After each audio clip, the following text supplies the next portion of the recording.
The views and opinions expressed on the following program are those of the host and guests and do not necessarily represent those of any organization, including One Generation Away. America is free. Freedom of speech, freedom of religion, freedom of enterprise, and freedom is special and rare. This is Liberty Nation with Mark Angelides, a production of LibertyNation.com, going after what the politicians really mean and making it all clear. For your freedom and your liberty. Liberty Nation with Mark Angelides. Politics is the pervasive rapping at the door of culture. Like the eponymous raven in Edgar Allan Poe's famous poem, it taps and taps, offering us little but a repeated mantra. And like the protagonist, lovelorn and losing his grip on reality, should we listen to the words of the raven and take them to heart, our souls, from out that shadow that lies floating on the floor, shall be lifted nevermore. With the government insisting that its actions are impacting only the uber wealthy and that you shouldn't believe your lying eyes on the state of the economy, perhaps we're better off not answering that constant, insistent tapping at all. Welcome to Liberty Nation Radio here on the Radio American Network. I'm your host, Mark Angelides. On today's show, we're going to strip down the narrative that the fiscal disaster is not what you think and figure out why the Biden administration thinks your eyes are ready for a good wool pulling. I'd like to say a special thank you to our listeners on KACT on 1360 AM out of Andrews, Texas. Thanks for being part of the team. And remember, this show is proudly sponsored by LibertyNation.com, where you can access podcasts, breaking news, analysis, and a range of biting and brilliant shows to whet your appetite for freedom and your fondness for the great American Constitution. Let's get started. This doesn't affect you the voter, or so we're led to believe. Inflation, short supplies, no supplies, mounting tyranny, and a government response that leaves much to be desired.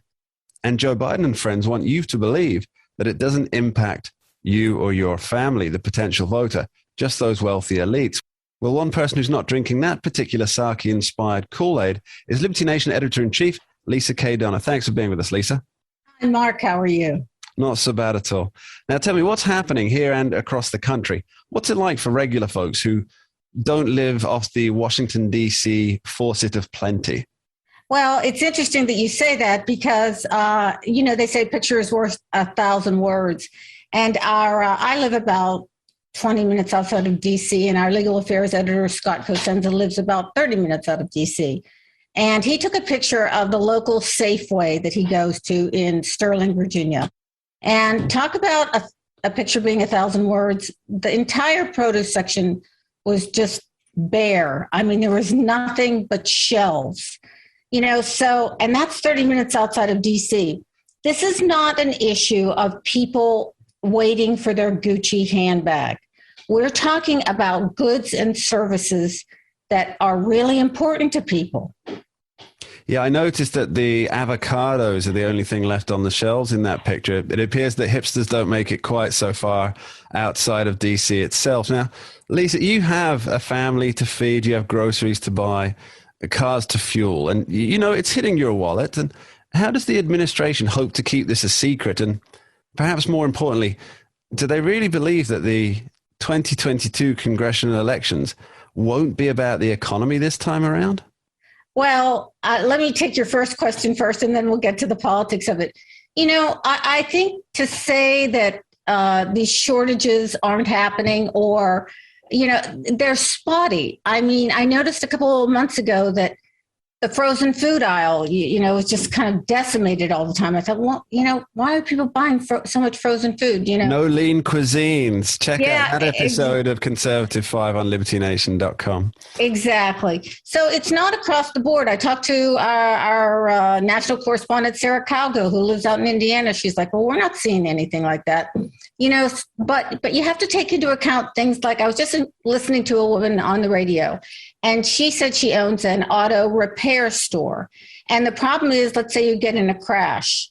Well, your insurance company will give you a loaner. But the parts are taking so long to get in that the insurance has run out, the rental cars have run out, and they still don't have the parts. This is not okay. They've got to get their kids to school or preschool, or they've got to get themselves to work. These are issues in terms of inflation hitting across, only hitting rich people. I don't understand that. I mean, if I buy a hamburger at McDonald's, okay, and it's 99 cents, and that's one thing. But if a homeless person buys a hamburger from McDonald's and it's $1.49, it's going to hit his wallet worse than mine. So I think inflation really is something that hampers people on the lower end of the economic spectrum. I am not an economist. I am not. You haven't played one on TV. Yeah, I'm not playing one on TV. As your significant other half, Mr. Tim Donner, also Liberty Nation senior political analyst, likes to point out, inflation is a tax that hits every living soul. And it really is. It's just so detrimental to your weekly paycheck, the daily money that you set aside for your actual living expenses. And this is especially true for people who have to literally count the dollars in their bank account at the end of the week. If they expect to save $10 or $20 or $30, say goodbye to that. That's gone. There's no more excess saving happening. Well, okay, let me just point out to you, let's say we're filling up a tank of gas last October. My car would run about $65-$70. Now it's running over $100. That's real money. Especially if you're commuting, you're taking your kids to school. Not everybody conducts their business over the internet. Yeah, for me, it's the sheer disrespect that they seem to have for the average. Let's call them Joe and Jill. They either think that you don't know what's happening, or you think that they'll collude with them in staying silent because, I guess, shock horror, if the truth got out, Donald Trump could be back in the White House. Now, do they really think that people will sell their souls for Joe Biden? Well, that maybe I should make that a rhetorical question. I would just say that this seems like an administration that's rather out of touch with the ordinary person. They're talking extensively about taxes and making people pay their fair share. And, it's proven that the highest income earners already pay an enormous amount of tax. So, I just think they're not hearing the American people. Yeah, it's an age-old problem, really, isn't it? It comes from the idea that they're the wealthy, and they are wealthy because they have oppressed the workers. Now, by oppressing them, you mean you sold them an iPhone, or you sold them a computer. That is a form of oppression. But really, this is just, to me, it seems like it's just Marxism under a modern meme. What are your thoughts? No, I think that's true. And I think they're really going to have to listen as to how this will turn out politically. Like you were saying, my better half, our senior political analyst, wrote a really good article on libertynation.com today about, what may happen in the upcoming midterms. I mean, this November, we're looking at Virginia and I think one other state. New Jersey. Yeah, New Jersey. So we're looking at two gubernatorial races. But here in Virginia, it's, the airwaves are blanketed, pro-McAuliffe, anti-McAuliffe, pro-Youngkin, anti-Youngkin. It's getting to be a tight race here in Virginia for governor.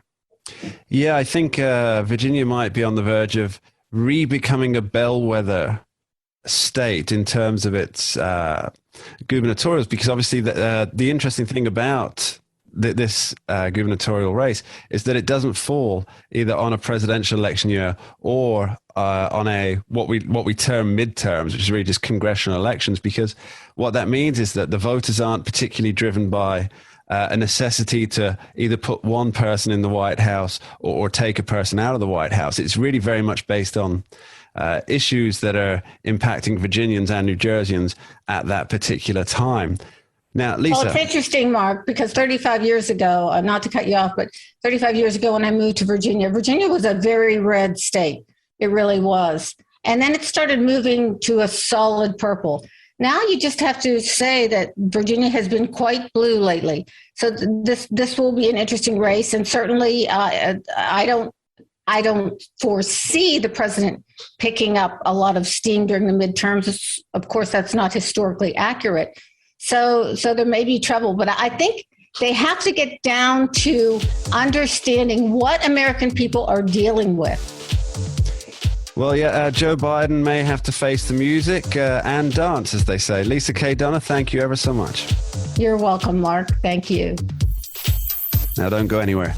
Later in the show, we'll be talking about the FBI going after concerned parents in our special Talking Liberty segment.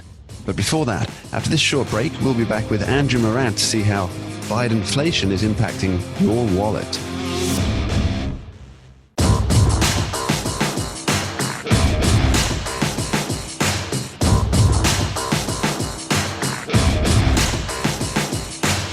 For your freedom and your liberty. Liberty Nation with Mark Angelides. We're told inflation is a high-class problem. We're informed that supply issues are a mere treadmill tragedy. Are the talking heads in the Biden administration correct? Have mere mortals been needlessly worried about putting food on the table and paying more for gas? After all, if you're not in the dreaded 1%, surely it won't impact you. Well, that's the fairy tale. To help us unravel the narrative is our own brother Grimm, economist and author Andrew Moran. Welcome back, Andrew. Thank you for having me. So tell me, I always thought inflation impacted everyone. Was I wrong? Well, it reminds me of in 17th century France when all the royals and all the high powerful people, they all concentrated in Versailles and they abandoned everywhere else. They had no clue what was going on in other parts of the country. And that's pretty much the same thing happening in the United States today. All these powerful officials, they're all focused in Washington and they have no idea what's going on in Mississippi or Alabama or anywhere else in the country. But when it comes to inflation, it doesn't impact the rich as much as it impacts the low and middle income Americans. Whether you're sitting in government or you're a hedge fund manager, you're in that top 1% or you're in the top, 0.5%, whatever it is. And you're raking in all the dough and you're tapping into that well of the Federal Reserve money printing. So it doesn't impact you as much as it would as someone living in a Biloxi, Mississippi. And, when the elites are so disconnected from the daily realities of everyday Americans, it's easy to see how dismissive some of these people can be. Like Jen Psaki the other day, she said, it's tragedy of the treadmill. It's only the whole supply chain is about treadmills. It's just nonsense. But at the same time, you can't fault the administration. When you have some people claiming that inflation wouldn't be high if you count things that are causing inflation to be higher, they have no clue what they're doing. So I can't really fault them for their ignorance and arrogance. So it seems that the Biden administration is trying to make the American public believe that they're just not affected by the supply chain issues or the rising costs of goods. Now, is there any actual data driving that idea, or is it all more of an illusion to help Democrat supporters keep the faith in the run-up to the 2022 midterms? Yeah, I definitely agree with the latter part. It is probably an illusion on the part of the administration. When you see all the messaging occurring from the administration right now, these supply chains or high-class problems or inflation spikes or high-class problems or, it's going to subside. It really shows how much, they're dismissing issues that are affecting the so-called forgotten man.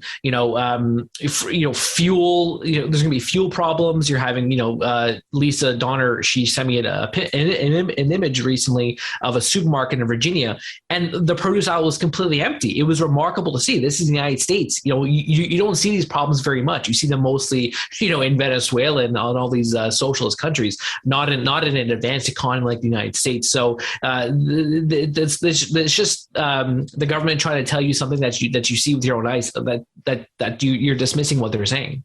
I actually noticed, speaking of that photograph, which I also saw, that was Lisa K. Dunner, our Liberty Nation's editor-in-chief, Andrew was referencing there.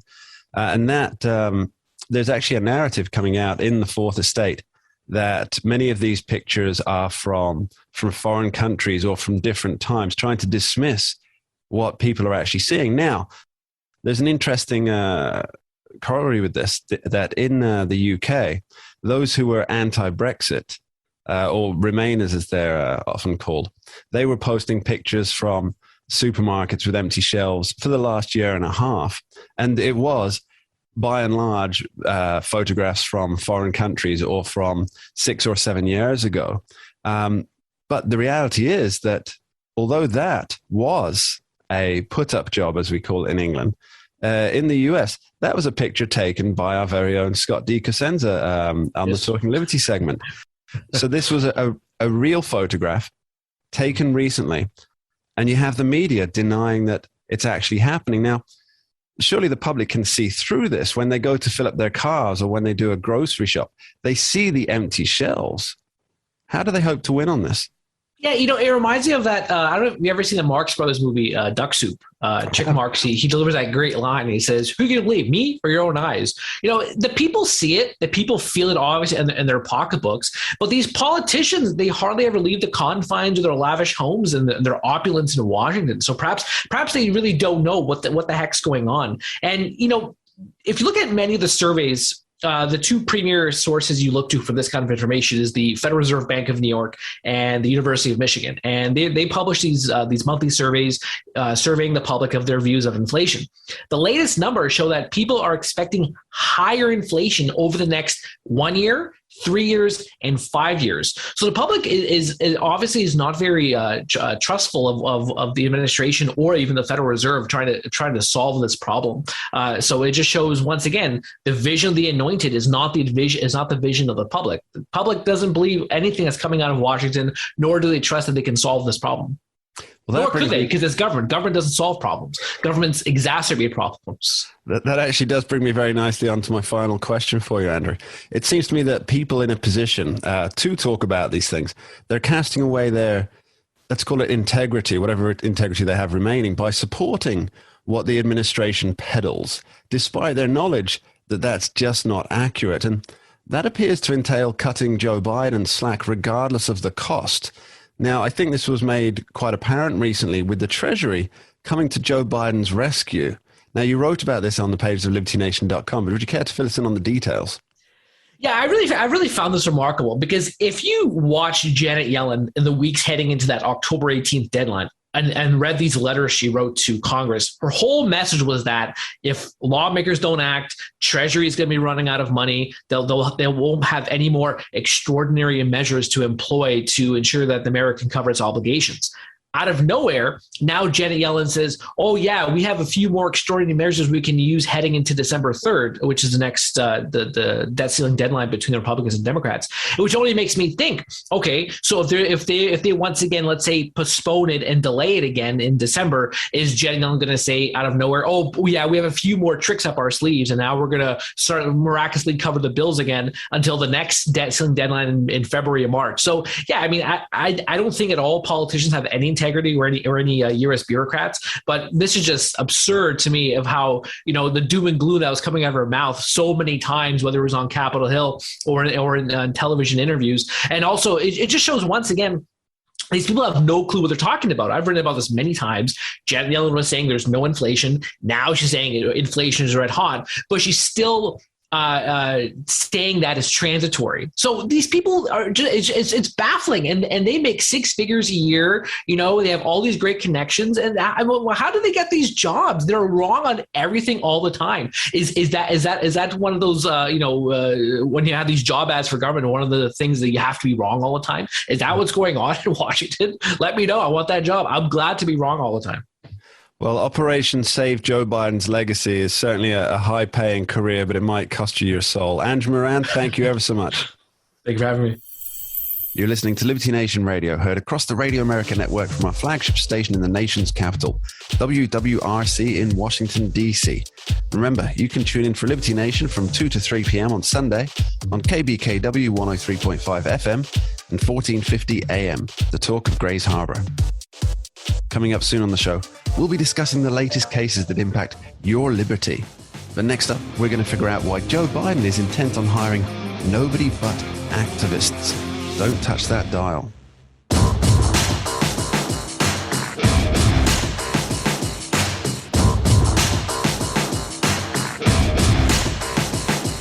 America is free. Freedom of speech, freedom of religion, freedom of enterprise. And freedom is special and rare. This is Liberty Nation with Mark Angelides, a production of libertynation.com, going after what the politicians really mean and making it all clear for your freedom and your liberty. Liberty Nation with Mark Angelides. A manager is only as good as the team he or she has around him, and for President Joe Biden, that adage signals a very grim future. Whether it's Vice President Kamala Harris being missing in action on just about every issue to cross her desk, whether it's a border crisis, a botched Afghan withdrawal, wherever one looks, it's disaster after disaster. Is this what you get for hiring activists to run your country? Well, to answer that question, we're joined by Liberty Nation author and editor, Mr. Jim Fight. Welcome aboard, Jim. Hey, thanks for having me, Mark. So tell me, has Joe Biden got a blind spot when it comes to putting activists in important government roles? It seems that the idea of a solid track record, experience in the field, is just a thing of the past, and all that matters is being loud and proud on any particular far-left issue that seems to raise its ugly head.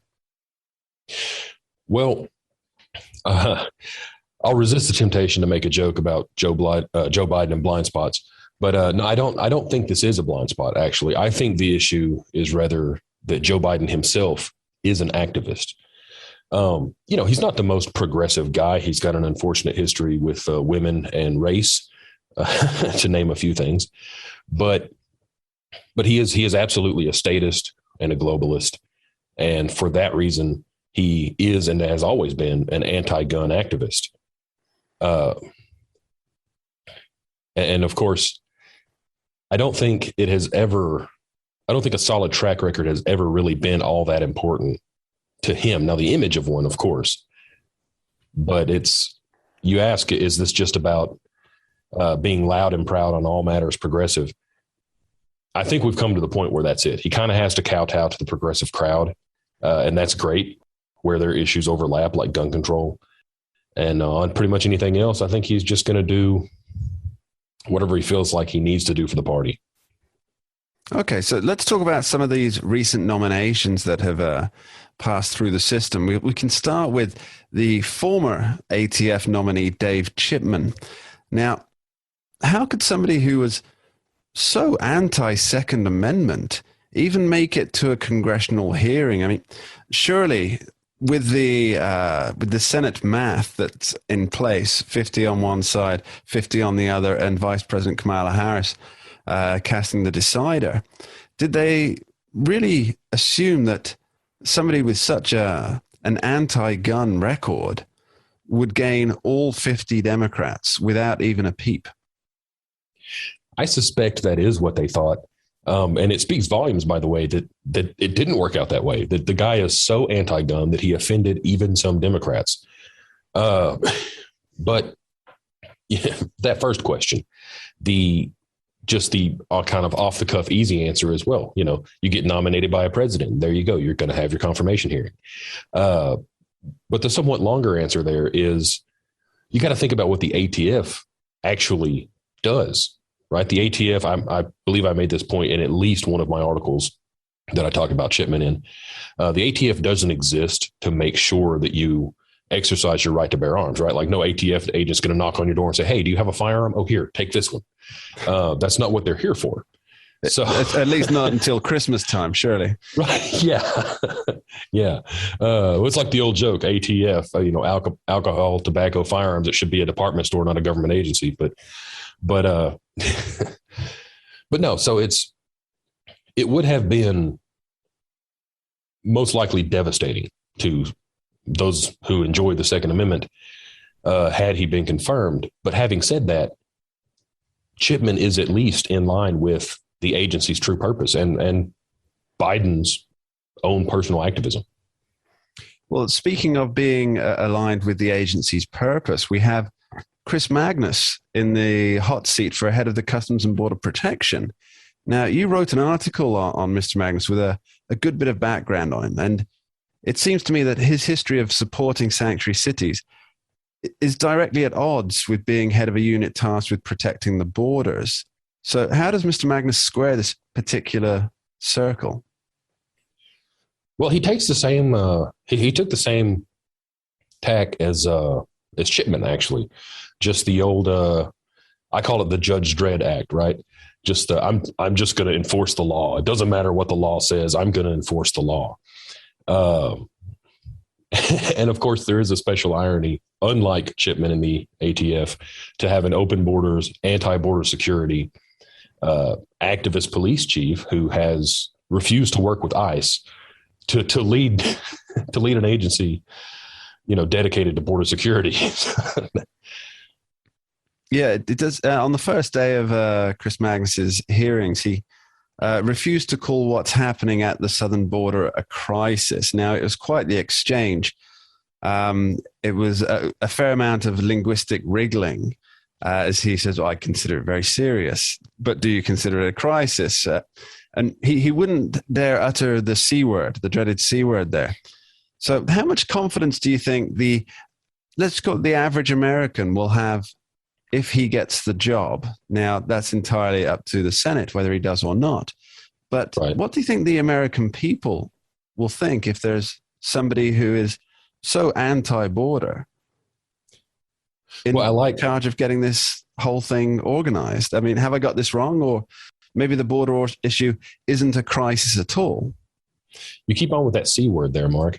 I like how he danced around that.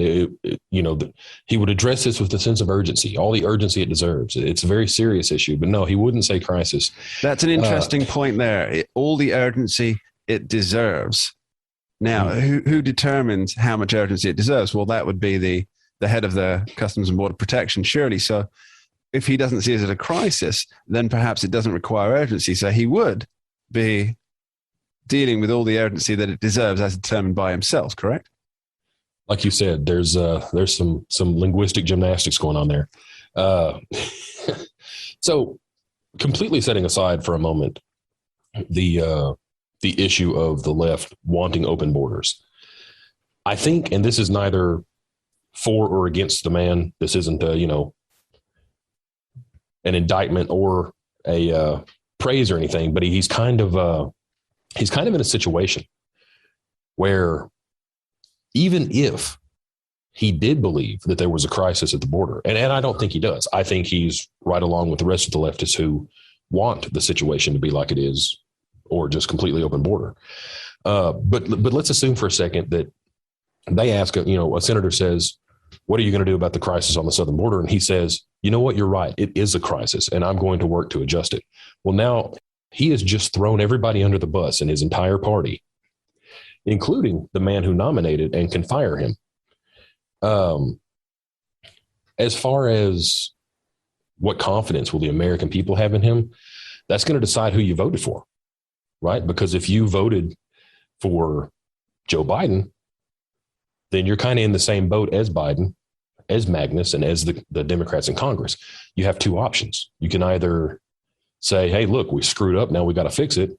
Or you can, as the saying goes, continue to play the fiddle while Rome burns and just pretend like there's no problem.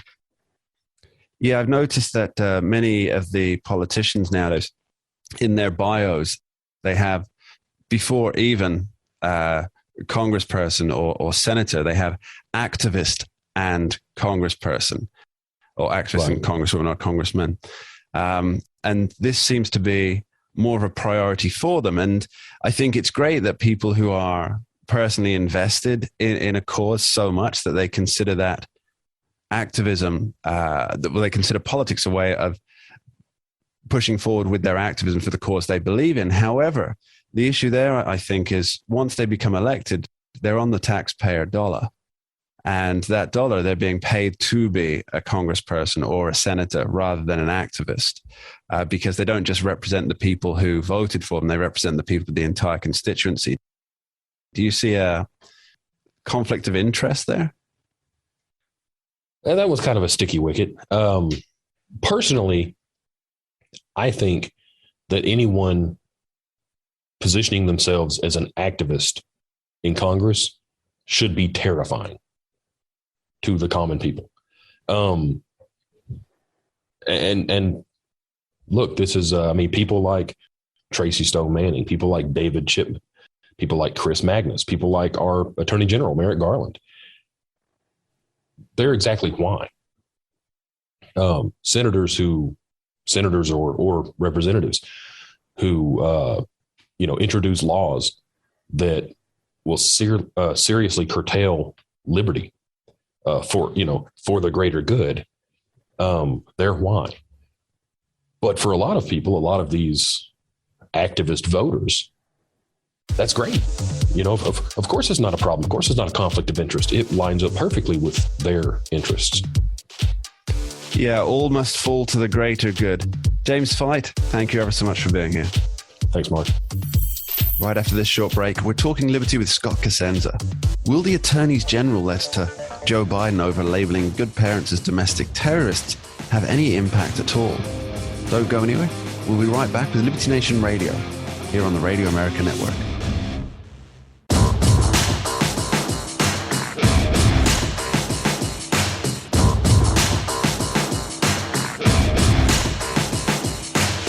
For your freedom and your liberty. Liberty Nation with Mark Angelides. The Texas abortion law has become a court ping pong match.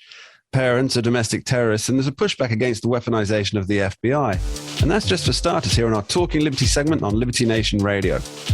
Now, there's no one better to help unravel the legal and constitutional issues than Liberty Nation's legal affairs editor and host of the Uprising podcast, Mr. Scott D. Cosenza, Esquire. Thanks for being here, Scott. Thank you, Mark. So a couple of quick questions before we dive into the meat and veg of today's segment. Let's start with the Texas abortion law. It seems to be bouncing from court to court to court. How does this actually end? And is the conservative, well, heavily conservative Fifth Circuit likely to be the final arbiter of challenges? I've got good news for you, Mark. For you and I both. It never ends. There's going to be challenge upon challenge. There's always TV. And then however the court rules, the people on the margins of the outside of both sides of the issue. So the most strident of the pro-choicers and the most diligent and vehemently passionate on the pro-lifers will use their political power to kind of trim around the margins. But I think the answer you probably were looking for is that the Supreme Court's going to rule on this abortion question in a major fashion, or decline to in a major fashion this term. They have already accepted the case. It's being briefed and it will be argued. And that's going to, I think, settle a good bit of this, at least for a moment, until the people who are animated to make a change on both sides start their work. Okay. And I want to ask you about this new breed of domestic terrorists that are threatening the safety of all of our children and our nation and our republic. Are you referring, Mark, to the democracy. Loudoun County parents? I am talking about parents, yes, those domestic terrorist parents. Now, You have the U.S. Attorney General, Merrick Garland. He's looking to take these folks to task with threats from the FBI. And it all seems like a targeted campaign to demonize those who speak against the Biden administration's educational and cultural wish list. Now, I have two questions for you on this. Now, first, how can this sit with the First Amendment? Surely it's an enshrined right to question things and to make your opinion in the public, in the town square, as they call it, no matter how against the system your opinion may be. I call him the 10th Justice, Mark. Merrick Garland, of course, who was supposed to have been nominated or was nominated rather, and not installed by the Republican Senate. An interesting fact in this regarding this story is that apparently his son-in-law is engaged commercially in an education company that deals with these issues, and he may benefit financially from people not speaking up about it. But you're absolutely right. The First Amendment does guarantee this, and that's why if you parse his language, you'll see talk of threats or some other imposition on the rights of the people who are being talked about. But the announcement itself, I think, and the way it's done has a chilling effect on free speech, and that's why it shouldn't be done. And that's why we should more carefully choose our presidents and have them more carefully choose our attorneys general. The second question, Scott, is that 17 state attorney generals have written a letter to Joe Biden questioning this move through Merrick Garland to call parents domestic terrorists. Now, am I right in thinking that although these 17 state attorney generals have sent a letter is really, in this case, not worth the paper it's written on? I'm going to go ahead and just guess without even considering it for one moment that all those 17s have an R after their name, Mark. Very astute. It was a politically motivated letter. And you're right, it doesn't have any. I mean, to the extent that, the federal attorney general is wise to consider the considered opinions of the state attorneys general in doing their job. There's absolutely no power they can exercise over him legally. And there is no mandate for him to respect their opinion more than he respects yours and mine. Which I'm reasonably sure he doesn't. So, Scott, let's move on to the legal cases that we're seeing this week. Now, the Missouri governor has called a journalist who found a security flaw in a system a hacker and has threatened to sue the journalist and the Post-Dispatch for which the journalist works. Could you give us the details on that? This reporter's name is Josh Renard, and they're a reporter for the St. Louis Post-Dispatch. And they're also a tech and web expert who writes sometimes for the publication. We'll have to get our tech people up on the author page, perhaps to get some product out of them, Mark. But what he did was he figured out that the state of Missouri encoded the teachers' social security numbers in the HTML code, the sort of behind the scenes language that a web browser looks at to determine what's displayed on its page. And you and I know, Mark, from our loading of the website, that you can basically turn a button on and you can see what code websites are publishing. This is public information. And that's what this reporter discovered. And you know what they did with the information, Mark? The most responsible thing possible. They alerted the state that they were publishing this private information, gave them an opportunity to stop publishing it, and then published their story about how the state was publishing it. But Governor Mike Parsons, I think perhaps in a senior moment that he doesn't understand how tech works, I'm not exactly sure, has threatened criminal prosecution of this reporter, who again exposed exposed the state's malfeasance in publicly publishing thousands of social security numbers of teachers on their website. Well, as we know, the American judicial system is set up to prevent politicians being embarrassed and nothing more. Now, there's actually a similar situation in the UK, in Scotland in particular, where there's one of the ministers said that this 600 £1,000 system to ensure that people can have COVID vaccination passes on their phones was completely secure, and people got around it. Now, these people are naturally hackers who learned how to take a screenshot and then share said photograph with their friends. People who are doing such a thing are obviously very dangerous criminals. Now, Scott, another issue that Liberty finds a way. I like it. Yeah, there's another issue I find quite interesting is that the Capitol rioters from January 6th, now they're facing delays to their trials caused by court backlogs and masses of evidence. Now, what's really going on with this?